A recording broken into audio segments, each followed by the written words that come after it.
Greetings, Earth and Space Explorers. Welcome to Doc Waller's Earth and Space Report for August 15, 2020. I'm Dr. Bill Waller, an astronomer, science educator, and communicator coming to you today from Rockport, Massachusetts. These Earth and Space Reports are intended to engage and inform people like you who are curious about Earth as a planet, who care about our human relations with Earth's life-giving environment, and who wonder about the greater cosmos, our place in space and moment in time. Today, I will be talking about an Earth science topic that has intrigued me for several years. In Earth and Space Report number 2, I compared the warming that is produced by greenhouse gases in the atmospheres of Earth, Mars, and Venus.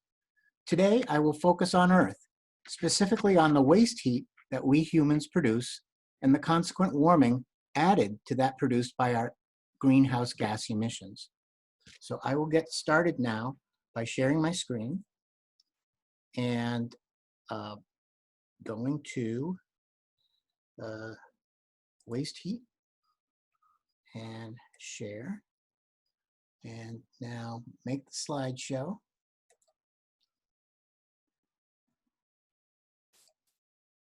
From the beginning. Okay, we're started. Yay. So the title of the talk is Waste Heat and Warming Climates, a New Paradigm for Energy Policy. And what is shown here is a NASA animation of the warming that has occurred on Earth over the past 100 years or so. And you can see that it starts off in the late 1800s and then moves on to the 2000s. And it seems to be getting toasty. So most of this is due to the greenhouse gases that humans have been adding to our atmosphere. These gases are carbon dioxide, methane, and other gases, along with the water vapor, but we haven't added that much more water vapor. But the CO2 in particular has been making the temperatures of the atmosphere and the Earth's surface and oceans surfaces significantly hotter. Here are the data, which I showed in Earth and Space Report number 2, and it shows that basically there has been an increase in temperature over the last 50 years of about 0.6 degrees Celsius. That has since increased into 2020 to a full 1 degree Celsius increase since the pre-industrial times back in 1880. So we definitely have clear evidence for global warming on Earth's surface. And most of this can be ascribed to the additional amounts of carbon dioxide, methane, and nitrous oxide, nitrogen oxide that we have added to the atmosphere. The carbon dioxide in particular has a very long residence time, and it's thought to be the major contributor to the excess warming. The atmosphere already has greenhouse gases. It's what's kept the Earth from freezing over for most of its 4.6 billion year old history. And so now we're adding to the mix and making life a little more difficult for ourselves. Okay, but in addition to that, there are other effects that we humans produce, and one of them is by making cities. And the cities are full of asphalt and concrete and brick, and those materials absorb more heat than the grasses and the trees. They also don't transpire or evaporate as much water, and so that leads to a urban heat island effect compared to what's going on in places where there's still plenty of greenery. So and this leads to situations which you probably are familiar with, especially if you live in the cities, that downtown can be significantly warmer than the rural and suburban regions nearby. And that's because there's been a lot of solar energy absorbed by the concrete and the brick, and the tile roofs, etc. And that absorbed sunlight then re-radiates in the mid-infrared, and what we call heat radiation. And so that adds to the temperature of the environment in those cities. So that is another variation which we're familiar with, in addition to this overall warming by added greenhouse gases. Okay, so, but there's even more. In addition to the urban heat island effect, we also generate and consume a lot of energy using various technologies. And that can worsen the warming, especially on a regional scale. This is called anthropogenic waste heat, and just about every industrial process that uses combustion adds to this. Okay, so I'm going to get into this a little bit more deeply, and we'll begin with the first premise that the observed rise in average global atmospheric temperature is about 0.6 degrees Celsius over the past 50 years, from 1950 to 2000. That is a real observed rise. And that premise number two, humans contribute waste heat to the atmosphere through their industrialized activities. And you can actually look it up, and you find that the power, P, the power produced by humanity, is around 15 trillion watts. The W means watts right here. And that's what we dish out in terms of generating energy and consuming energy. And most of that energy ends up back out. It gets re-radiated into our environment. And the basic thermodynamics, the principles, can be modeled and understood by high school and undergraduate students as well. So that's premise number three. And so I'm going to show a few equations now which will quantify this sort of warming, this direct warming by our industrial ways. Okay, so we begin with the Earth science in terms of trying to figure out what's being warmed, and we start with the atmosphere. The Earth's atmosphere, get a barometer, and you can find out that it has a pressure of around 100,000 newtons per meter squared. That's newtons of force per meters squared of area, and that's your pressure. So we also know how big the Earth is. It's about 6,378 kilometers in radius. And so using that, we can figure out the actual weight of the Earth's atmosphere. You just basically take the pressure, which is a force per unit area, multiply by the area of the Earth, the surface area of Earth. And so that's the pressure times the formula for area of a sphere, 4 pi r squared, and you end up getting a whole bunch of newtons of force. That's the weight in the international system international units, okay? You can now take that weight and find out what the mass is. So the weight, the force, weight is a force, that's equal to the mass times the acceleration of gravity. You've perhaps heard of Newton's F equals ma. Well, this is the same thing. The weight, F, is equal to mass times a particular acceleration, the acceleration of gravity on Earth. And so you can solve for the mass of the atmosphere, and that's the weight, F sub g, divided by the acceleration of gravity, which we know by dropping balls. You can figure out how fast a ball drops. And you end up getting a whole bunch of kilograms of mass, okay? And that mass is a lot, but compared to the Earth's solid mass, if you took a ratio and the percentage of that, mass of the atmosphere and divided by the mass of the Earth, you'd find out that it's barely 10,000th% of the Earth, of the total Earth. So our atmosphere is just a bit of a scrim around the Earth, and that's one reason why it's so easily warmed. It's not that substantial compared to the rest of the planet. Okay, so we now have the mass of the Earth's atmosphere, and we want to know how much energy would be required to change the temperature of that atmosphere by the amount that we see, the temperature change of 0.6 degrees over the past 50 years. And so this is basic thermodynamic theory taught in high school.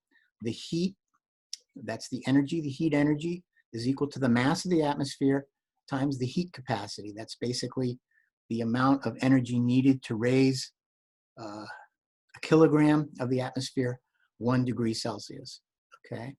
And, but we're gonna have it go over 0.6 degrees Celsius, and we're gonna use the heat capacity of the atmosphere, which is known. And you end up getting a whole lot of joules of energy, heat energy, 10 to the 21 joules of heat energy. So that's total amount of energy. Power is the rate of producing that energy, and so that you take that amount of energy, you divide by time, that will give you the power requirements for this temperature gain to have occurred over the past 50 years. So you take that energy, divide by 50 years in the right units of seconds, and you end up getting around 2 trillion watts, okay? That's what would be necessary to power the atmosphere so that it warms by 0.6 degrees in the last 50 years. You can compare that power estimate with the amount of power that we are dishing out in terms of our energy generation, and that's 15 trillion watts. And so you find out that the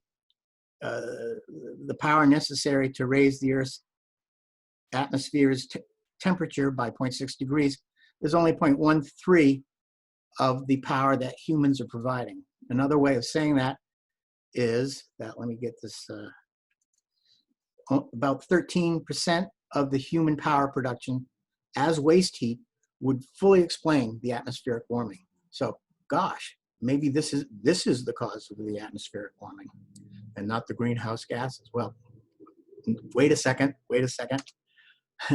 We neglected that other things are warming. Other things are warming, not just the atmosphere.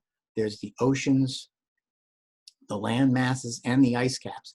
They're all taking their turn, absorbing some of this energy, this excess energy, all right? And they will be rising in temperature accordingly. And so I actually had my Rockport High School AP Physics students work on this to estimate the power requirements to warm the oceans and land masses by similar amounts of temperature gain.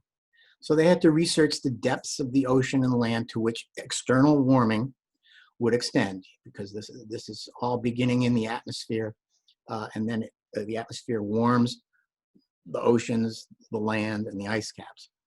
And so they had to figure out, well, how much ocean, how deep do you go, how much land, how deep do you go, et cetera. And so there were also lots of uncertainties having to do with the measured changes in temperature of the ocean and the land and the ice caps compared to the atmosphere, and the heat capacities of the land, et cetera. And so, but they went through it, and beginning with the ocean, you can see with this plot that the temperature of the ocean drops with depth. It goes down with depth, up down to about 200 meters, and then it doesn't drop as much. The temperature does not drop as much. You know, it dropped more than 10 degrees Celsius in the first 200 meters, and in the second 1,000 meters, it only dropped by about 5 degrees. And so one would say here that most of the ocean that is being warmed has a depth of around 200 meters. And that, in that way, you could determine the mass of ocean that is actually being warmed. AP Physics students, they found different thermal mixing thresholds, depths of 50 and 90 meters. And also, different sources said that the temperature increases in the ocean they differed from 0.1 degrees to 0.7 degrees over the past century. And so there are some uncertainties with these figures. But no matter what those uncertainties are, the estimation details, it's clear that the ocean's heat budget rules. And you can see that by making a calculation for the mass of the ocean, the heat capacity of ocean, and the change in temperature. And I end up getting around 4.4 times 10 to the 22 joules, and the corresponding power output or received by the ocean is 2.7 times 10 to the 13 watts. So that's 10 times greater than what was calculated in the atmosphere, and 2 times greater than what we humans produce in terms of both the heat energy and the power. NOAA, which is, I would say, a more authoritative source, they end up getting even more energy in the ocean, about 10 to the 23 joules, and 6 times 10 to the 13 watts. So that's 60 trillion watts. And that would be about 4 times greater than what we humans are producing in terms of energy and average power. So now you can see that the oceans, in order to heat up just the oceans alone, this waste heat is not enough. So it is that greenhouse gas warming, which really is the winner. And just to show you how big sink of thermal energy the oceans are, you have this plot here, which shows the amount of energy, thermal energy in the ocean. And I don't quite get the minus, but as a function of time. And you can see a gradual rise, a gradual but significant rise in the heat content of the ocean. And then you can do the same thing for the land masses. The sun beats down on the land and it causes changes in temperature down to 1 meter on a daily basis, and down to 9 to 12 meters on an annual variation. You know, the difference between winter and summer can be felt down to that much distance, that much depth. Again, there's uncertainties having to do with the heat capacity, you know, how much energy is required to change the temperature of rock, 1 degree Celsius versus sand versus gravel versus permafrost, etc. There are uncertainties there. But I ended up getting estimates which are very similar to that in the atmosphere, that the heat required to warm up the land masses, the exposed land masses, are around 10 to the 21 joules, and the power is around 10 to the 12 watts, down to 10 meter depths. Okay, so reiterating the ocean rules in terms of having the greatest heat content, thermal energy stored, the land and the atmosphere and the ice caps only get you up to about 10 times 10 to the 21 joules. The ocean is more like 230 times 10 to the 21 joules. The ocean just has so much more heat inside of it stored, and that's the heating since 1960. Okay, that's what's been added, and the direct heating due to our waste heat is around 10% of that. This would be around 20 or so, 20 times 10 to the 21 joules. That's what we humans could have produced through direct heating. So although this waste heat is not the major contributor to the overall heating, especially of the oceans, it can be significant. And it can be significant on a regional scale, especially if you fold in the heat islands. And so here is a map. This is a model based on our energy generation and consumption. And it's regional, and you can see that there's only a few areas in the megapolis on the East Coast here, and then a little bit in Japan, And then in Europe, that's where the heating exceeds that produced by the greenhouse gases. Uh, that's supposedly at around 2.5 watts per meter squared, 2.5 watts of power per meter square of area. And so already we have regions where the heating, due to this waste heat effect or the heat island, or added to that, is exceeding the average warming due to the greenhouse gas emissions. And in a extrapolation and a forecast, you can see that the entire northeast seaboard and the east coast of China and much more of Europe will exceed the greenhouse gas warming. And so this is something to think about, something to worry about. Someday it may dominate the global climate. But right now there is a significant regional effect, according to these models. So I have to go back to 1971. It's now 2020. So we're talking about close to 50 years ago. John Holdren, who was former director of the White House Office of Science and Technology Policy back in the Obama administration, he wrote back in 1971, and I quote, that global thermal pollution is hardly our most immediate environmental threat. It could prove to be the most inexorable, however, if we are fortunate enough to evade all the rest. So I would have to say that John Holdren was very prescient in that statement. So that's what's happening on Earth. We do have this added effect. In addition to the greenhouse gas warming, there's the direct warming by our power generation. So what can be done about it? Well, first you need to phase out electrical power generation via these hot running methods. So those would include burning fuels or splitting atoms to make steam that then turns a turbine. So any coal-fired plant or oil-fired plant or natural gas-fired plant or nuclear power plant would be regarded as a hot running energy power generation technique. We want to phase those out and replace with the cool running power generators, which are based on the energy of motion, primarily hydro, wind, wave, and tide-driven generators.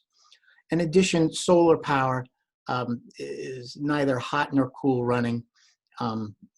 They do get warm, those solar panels, so they do absorb some solar energy and we radiate it into the environment, kind of like an urban heat island effect. But it's these ones which are making steam to drive generators, which are the major problem. And so here we have a typical power plant. This is the smokestack you can see, and this is a thermal infrared image with the exhaust gases glowing brightly. And then they also have, I guess, cooling ponds here and there. This is a typical power plant. I think this is probably a coal-fired plant. And replace those with these wind generators, which is local to us here in Gloucester. And that would be preferable in terms of this particular problem, the problem of waste heat pollution, thermal pollution. All right. Also at the receiving end, you can hold on to your heat rather than just giving it away. You can go from a poorly insulated building here, which is radiating the heat that is being generated through probably the combustion of fuels or any number of ways, to this building, which is better insulated and it's not giving up its heat. So the heat is being used where it should be used, and rather than polluting the environment. That's called energy conservation. And finally, you can work on stabilizing the human population. And this is a map of population density in the world. And you can see that there are favored places, but we know that the population is continuing to rise in a way that's unsustainable in the long term. And there's projections that if the fertility rate remains constant, we will have, here's 2020, you're going to have a population that goes past 20 billion people. Right now, it's at around 7 billion people. All right. And if you can, there's different scenarios, but if we can get a handle on our population increase, then maybe this medium trajectory would be what may happen. And the reason why population is important is because our fuel use trends with the population, or it has been for a long time. And so as the population goes, so too does our energy generation and fuel use go accordingly. So those are kind of hard truths having to do with this problem. So in the meantime, what's next in thermal energy research? This is a bird's eye view of a power plant. I think this is the smokestack, I'm not really sure. And it is eliminating its waste heat. Most of the energy that it generates ends up being in the form of waste heat. Around 70% ends up just going to warm the environment. In this case, it's warming the surrounding ocean. And so this sort of ground truthing using thermal infrared imagers, there's a call for it. You know, where are we polluting the environment in terms of our waste heat? That would be something worth doing, is to get a better handle on our sources of thermal pollution. All right. Other things you can do is to participate in organizations such as the Climate CO Lab, I think, or CoLab. It's an organization out of the MIT Center for Collective Intelligence, and you can get involved. They have contests whereby you can submit your project, which will do something helpful in these regards.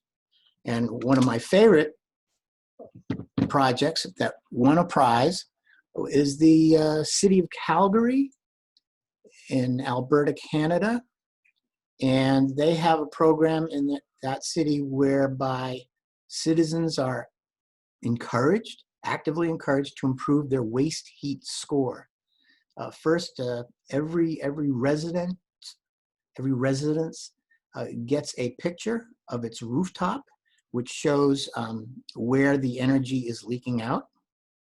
You can imagine in Calgary it gets pretty cold, and so one of the problems is the energy leaking out on a cold day. And so you can see where the problem is, and then they give you a score as to how much waste heat you're producing and how it compares with that of your neighbors. I like that.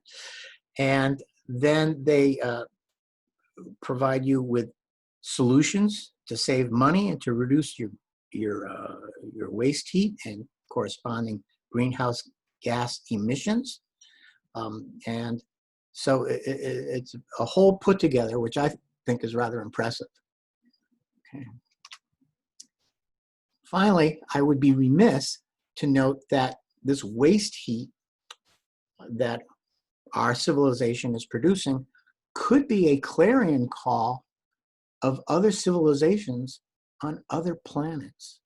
And so perhaps we could use this waste heat signal as a way of inferring the presence of techno-powered alien civilizations. Is this possible? Well, people, not including me, I'm just beginning to learn about this. People have been looking into this, and they already have put together this thing called a Kardashev scale, which considers which type of civilization you're dealing with. The type 1 civilization harnesses all the resources of the planet. Okay, so that would include the sunlight reaching the planet, but all the other energy sources available to it. Okay, and according to the scale metric, Earth rates around 0.7 on the Kardashev scale. Type 2 civilizations would harness the sun's energy entirely. It would the civilizations would exist in a shell, spherical shell, around the star, and that would be known as a Dyson sphere, named after the physicist who thought of this first. And that would, by harnessing that amount of power, you're dealing with, a lot of power, 10 to the 26 watts coming from the sun, for example. And then they even extrapolate to a type 3 civilization, which somehow manages to harness the energy from an entire galaxy. Okay, so people are taking this sort of idea seriously, this idea that you can look for planets which are, or planetary systems which are especially hot in the mid-infrared. And so there's projects that are going for this, glimpsing heat from alien technologies, the GEHAT project.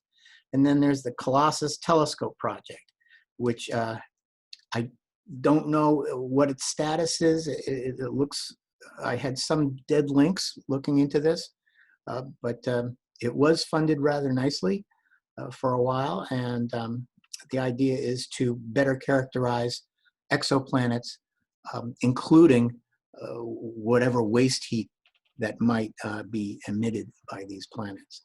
So that's all I have to say about waste heat and changing climates. And I'll get back to stop sharing my screen and wish you all the best.